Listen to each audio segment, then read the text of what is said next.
I'm Carl Tannenbaum, Chief Economist for Northern Trust. They say a cynic is somebody who knows the price of everything but the value of nothing. In that same vein, I'm beginning to think that economists don't know the price of anything. Prices, after all, have been misbehaving.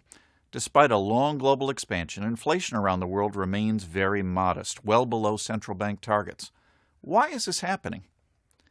Firstly, statisticians are changing the way they measure inflation, using big data instead of telephone surveys and updating the way that the prices of services are measured. Both of these developments have been lowering measured inflation. Secondly, e-commerce has allowed consumers access to better prices and better information on the products they buy. This helps to keep inflation in check.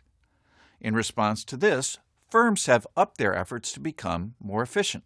They've been pushing back on their vendors, using advanced analytics to drive production.